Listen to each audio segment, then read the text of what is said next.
নমস্কাৰ এই মুহূৰ্তত আহি পৰিছে সন্ধিয়াৰ কিবা এটা ফিক্স ব্ৰেকিং নিউজ। আজি হৈছে 3 মাৰ্চ। অৰুণোদয় আঁচনি লাভ কৰক প্ৰতিগৰাকী মহিলাক চৰকাৰে প্ৰদান কৰিব 2 লাখ কোটি টকা। তাৰ বাবে কৰিব লাগিব আবেদন। অসমৰ মুখ্যমন্ত্ৰী হিমন্ত বিশ্ব শৰ্মাই কৰিছে বৃহৎ ঘোষণা। PM কিষাণৰ 25জন হিতাধিকাৰী বেংক একাউণ্টত 2,000 টকা প্ৰদান কৰা হ'ব। PM কিষাণৰ 22 নং কিস্তিৰ তাৰিখ ঘোষণা কৰিছে মোদী চৰকাৰে। যিসকলে চৰকাৰী গড়ৰ বাবে চিঞৰিং কৰিছে চৰকাৰী গড়ৰ প্ৰথম কিস্তিৰ টকা প্ৰদান কৰা হ'ব। অতি শীঘ্ৰে তালিকাত চাওক আপোনাৰ নাম আছে নেকি। আত্মীয়গোটৰ 25জন মহিলাৰ বেংক একাউণ্টত 25,000 টকা প্ৰদান কৰিব। দ্বিতীয় কিস্তি ল'বলৈ সাজু হওক প্ৰতিগৰাকী মহিলাসকল। ৰেচন কাৰ্ডৰ 25জন হিতাধিকাৰী বেংক একাউণ্টত 20,000 টকা এককালীন সাহায্য প্ৰদান কৰিব। মুখ্যমন্ত্ৰীৰ ঘোষণা। লগতে কেইবাটাও ৰাজনৈতিক খবৰৰ লগতে অৰাজনৈতিক খবৰ যুগত কৰা হৈছে আজিৰ দিনটোত। গোটেই অসম তথা ভাৰতৰ বিভিন্ন প্ৰান্তৰ পৰা যুগত হৈছে কেইবাটাও ডাঙৰ খবৰ। এনেবোৰ খবৰ নিতৌ পাই থাকিবলৈ চেনেলটি ছাবস্ক্ৰাইব কৰি ভিডিঅ'ত এটা লাইক কৰিবলৈ নাপাহৰিব। আজি আমাৰ প্ৰথম খুব গুৰুত্বপূৰ্ণ খবৰ হৈছে অসমবাসীৰ বাবে এটা ডাঙৰ খবৰ। অৰুণোদয় আঁচনি লাভ কৰা লাখ লাখ মহিলালৈ ডাঙৰ খবৰ। নতুনকৈ আৰু 3 লাখ পৰিয়ালে লাভ কৰিব অৰুণোদয় আঁচনি। অৰুণোদয় লাভ কৰি থকা পৰিয়াললৈ ডাঙৰ খবৰ আহি পৰিছে। যিসকলৰ ঘৰত ৰেচন কাৰ্ড আছে তেওঁলোকে লাভ কৰিব অৰুণোদয় আঁচনি। আপোনাৰ ঘৰত ৰেচন কাৰ্ড আছে নেকি? তেনে ক্ষেত্ৰত আপুনি নতুনকৈ অৰুণোদয় আঁচনিত আবেদন কৰিব পাৰিব। যিসকলৰ নাম তালিকাত অন্তৰ্ভুক্ত হৈ আছে এতিয়াও আপোনাৰ একাউণ্টত টকা পোৱা নাই নেকি? ৰেচন কাৰ্ড থকা প্ৰতিটো পৰিয়ালে লাভ কৰিব অৰুণোদয় আঁচনিৰ সুবিধা। ইয়াৰ উপৰিও ৰেচন কাৰ্ড আৰু অৰুণোদয় থকা পৰিয়ালে লাভ কৰিব বীমা আঁচনি। মুখ্যমন্ত্ৰী ডক্টৰ হিমন্ত বিশ্ব শৰ্মাই কৰিছে বৃহৎ ঘোষণা। প্ৰতিটো পৰিয়ালক প্ৰধানমন্ত্ৰী বীমা আঁচনিৰে সংযুক্ত কৰা হ'ব। ইয়াৰ জৰিয়তে 2 লাখ টকা সুৰক্ষা বীমা লাভ কৰিব প্ৰতিটো পৰিয়ালে। প্ৰধানমন্ত্ৰী আয়ুষ্মান কাৰ্ড। মুখ্যমন্ত্ৰীয়ে আয়ুষ্মান কাৰ্ডৰ উপৰিও নতুনকৈ লাভ কৰিব স্বাস্থ্য বীমা। ইয়াৰ জৰিয়তে 2 লাখ টকা পৰ্যন্ত স্বাস্থ্য বীমা লাভ কৰিব প্ৰতিটো পৰিয়ালে। ইয়াৰ বাবে প্ৰতিটো পৰিয়ালৰ ঘৰত চৰকাৰৰ প্ৰতিনিধি যাব আৰু কেৱল মাত্ৰ প্ৰপত্ৰ পূৰণ কৰি দিলেই হ'ব। এই বীমাৰ বাবে দিব নালাগে কোনো ধৰণৰ প্ৰিমিয়াম। মুখ্যমন্ত্ৰী ডক্টৰ হিমন্ত বিশ্ব শৰ্মাই কৰিছে বৃহৎ ঘোষণা। আপুনি এতিয়ালৈকে অৰুণোদয় আঁচনি পোৱা নাই নেকি? তেনে ক্ষেত্ৰত অতি শীঘ্ৰে আপুনি পঞ্চায়তৰ সৈতে যোগাযোগ কৰক। যিসকলে আগতে অৰুণোদয় আঁচনি টকা পাইছিল এতিয়াও টকা নাপায় নিশ্চয় আপুনি ব্লকত যাওক। যাৱতীয় নথিপত্ৰখিনি লৈ যাব নিশ্চয় সম্পূৰ্ণকৈ সহায় কৰা হ'ব। অসমৰ মুখ্যমন্ত্ৰী ডক্টৰ হিমন্ত বিশ্ব শৰ্মাই 10 মাৰ্চত লাখ লাখ মহিলাৰ একাউণ্টত 1250 টকাৰ পৰিৱৰ্তে 9,000 টকা প্ৰদান কৰিব। কিন্তু প্ৰতিগৰাকী অৰুণোদয়ৰ হিতাধিকাৰীয়ে DBT লিংক কৰিব লাগিব। DBT লিংক নকৰিলে আপোনাৰ একাউণ্টত অৰুণোদয় আঁচনি 9,000 টকা নাপাব। আপুনি কেনেকৈ DBT লিংক কৰিব? আজি আপুনি বেংকত যাওক। আপুনি ঘৰতে বহি চেক কৰিব পাৰিব আপোনাৰ একাউণ্টৰ লগত DBT লিংক হৈ আছে নে নাই। আপুনি কেনেকৈ চেক কৰিব? যদি আপোনালোকৰ ভিডিঅ'লৈকে এতিয়া কমেণ্ট কৰক, নেক্সট ভিডিঅ'ত জনাই দিম। তাৰপিছত অসমবাসী ৰাজক জনাইছোঁ আমাৰ পৰৱৰ্তী খুবেই গুৰুত্বপূৰ্ণ খবৰ। লগতে ডাঙৰ খবৰ, দেশৰ কোটি কোটি জনতালৈ ভাল খবৰ। কোটি কোটি PM কিষাণৰ হিতাধিকাৰীলৈ ভাল খবৰ আহি পৰিছে। ইতিমধ্যে প্ৰকাশ পালে আঁচনিৰ হিতাধিকাৰীৰ তালিকা। DBTৰ জৰিয়তে কৃষকৰ একাউণ্টত সোমাব চৰকাৰৰ এই উপহাৰ।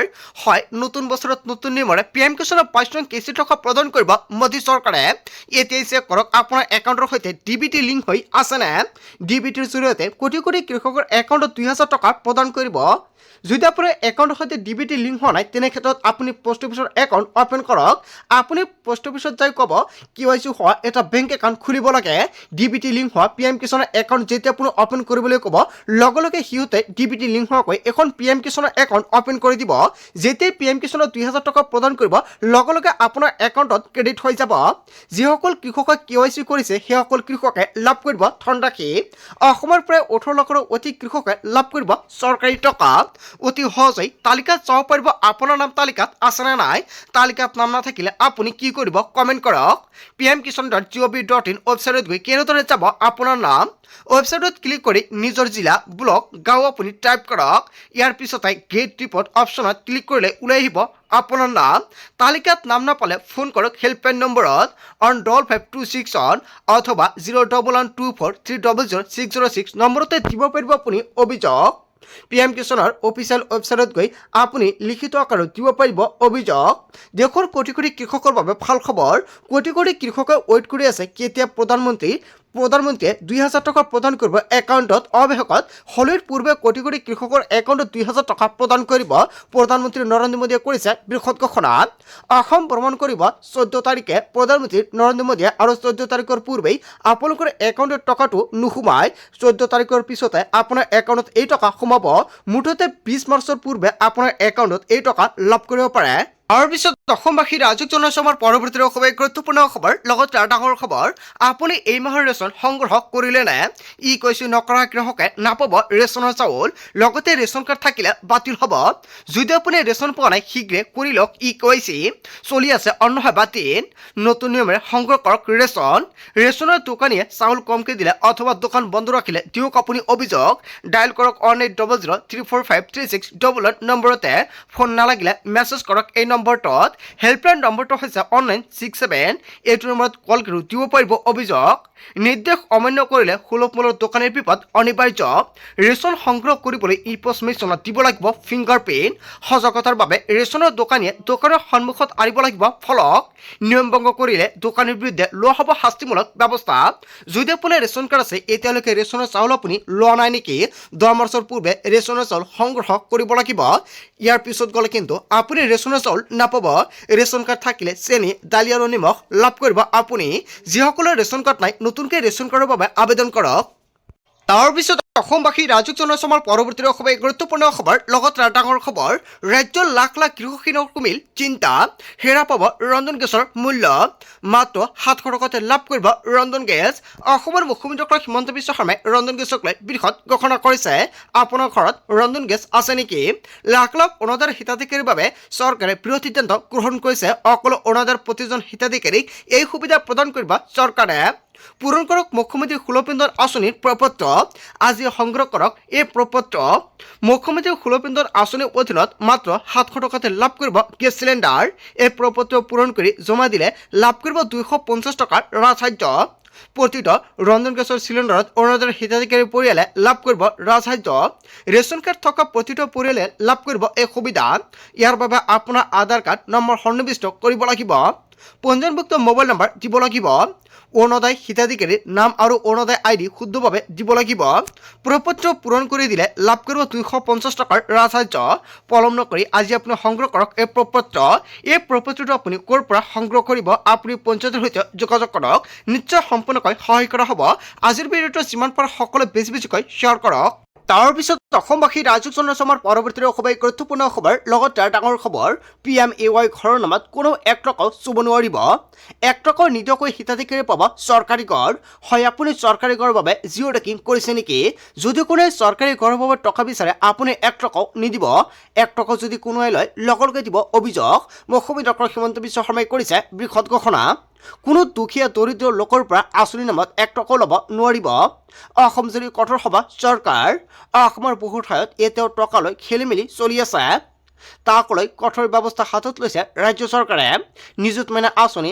ৰেচন কাৰ্ড চাকৰি ক'তো লেনদেন হ'ব নোৱাৰিব 1 টকাও কঠোৰ সকিয়নি মুখ্যমন্ত্ৰী ডক্টৰ হিমন্ত বিশ্ব শৰ্মাৰ PMAY ঘৰৰ নামত কোনো 1 টকা চুব নোৱাৰিব আপুনি চৰকাৰী ঘৰৰ জিঅ' টেকিঙৰ নামত কোনোৱাক 1 টকা দিছে নেকি যদি আপুনি কাকোবাক 1 টকা দিছে আপুনি টকা ঘূৰাই ল'বলৈ আহ্বান জনাইছে মুখ্যমন্ত্ৰী ডক্টৰ হিমন্ত বিশ্ব শৰ্মাই চৰকাৰী ঘৰৰ বাবদ কাকো আপুনি 1 টকা নিদিব যদি কোনোৱে টকা বিচাৰে লগে ডাইৰেক্ট দিয়ক অভিযোগ মুখ্যমন্ত্ৰী ডক্টৰ হিমন্ত বিশ্ব শৰ্মাই চৰকাৰী ঘৰক বা চৰকাৰী আঁচনিক লৈ কেইবাটাও বৃহৎ সিদ্ধান্ত গ্ৰহণ কৰিছে তাৰপিছত অসমবাসী ৰাজুক জনাইছোঁ আমাৰ পৰৱৰ্তী খুবেই গুৰুত্বপূৰ্ণ খবৰ লগতে ডাঙৰ খবৰ বাংলাদেশৰ পৰা অহা মিয়াক বাদ দি অসমৰ প্ৰতিগৰাকী লোকে পাব ভূমিৰ পট্টা অসমৰ মুখ্যমন্ত্ৰী ডক্টৰ হিমন্ত বিশ্ব শৰ্মাই মাটিৰ পট্টাক লৈ বৃহৎ মন্তব্য কৰিছে সীমা পাৰ কৰি বাংলাদেশলৈ বিতৰণ কৰা হ'ব মিয়াক 1.5 লাখ বিঘা ভূমি বেদখলমুক্ত কৰিলে চৰকাৰে অহাবাৰ 5 লাখ বিঘা ভূমি বেদখলমুক্ত কৰা হ'ব অহা 5 বছৰত ৰাজ্যবাসীৰ ভূমিৰ সমস্যা দূৰ কৰাৰ সিদ্ধান্ত ৰাজ্য চৰকাৰৰ অসমৰ 10 লাখ পৰিয়ালৰ ভূমিৰ সমস্যা দূৰ কৰা হ'ল মিছন বসুন্ধৰাৰ জৰিয়তে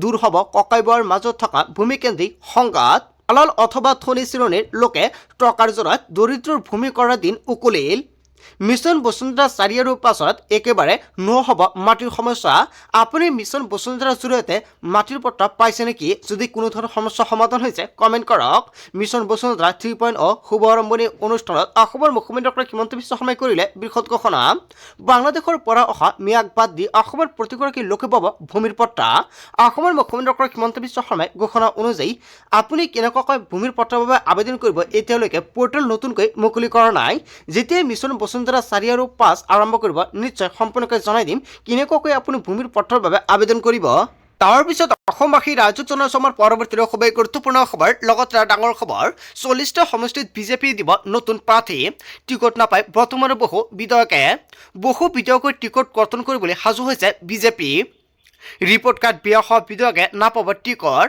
26 ৰণত ৰিক্স নলয় বিজেপিয়ে গ্ৰাউণ্ড জিৰ' ৰিপৰ্ট সংগ্ৰহ কৰিছে বিজেপিয়ে টিকটৰ ক্ষেত্ৰত কোনো ধৰণৰ কম্প্ৰমাইজ নকৰে বিজেপিয়ে 26ৰ বিধানসভা নিৰ্বাচনৰ বাবে মাষ্টাৰ মাইণ্ড প্লেন কৰিছে বিজেপিয়ে ৰাজ্যৰ প্ৰায় 40টা সমষ্টিত নতুন মুখৰ প্ৰাৰ্থী প্ৰদান কৰা হ'ব নতুন মুখে এইবাৰ বিজেপিৰ পৰা প্ৰতিদ্বন্দ্বিতা আগবঢ়াব আগন্তুক নিৰ্বাচনত জয়ৰ সম্ভাৱনা থকা আসনৰ সংখ্যা বেছি যুৱ প্ৰাৰ্থী আৰু মহিলা প্ৰাৰ্থীয়ে পাব অগ্ৰাধিকাৰ এইবাৰ বিজেপিৰ মিছন 103খন আসন দখল কৰাৰ সম্ভাৱনা আছে মিত্ৰ দলে আসন বুজাবুজিও শীঘ্ৰে ৰাজহুৱা কৰা হ'ব বিজেপিৰ মিত্ৰজোঁটৰ আসনৰ ভাগ বতৰা সম্পূৰ্ণ হোৱাৰ দিশে এতিয়ালৈকে 80টা সমষ্টিৰ প্ৰাৰ্থী চূড়ান্ত কৰা হৈছে কেন্দ্ৰীয় নেতৃত্বৰ অনুমোদনৰ পিছতে চূড়ান্ত তালিকা প্ৰকাশ পাব ঘোষণা কৰিছে অসমৰ মুখ্যমন্ত্ৰী ডক্টৰ হিমন্ত বিশ্ব শৰ্মাই তাৰ পিছত অসমবাসী ৰাইজক জনাইছো আমাৰ পৰৱৰ্তী খুবেই গুৰুত্বপূৰ্ণ খবৰ লগতে ডাঙৰ খবৰ 26ত ৰাজ্যত গঠন হ'ব কংগ্ৰেছৰ চৰকাৰ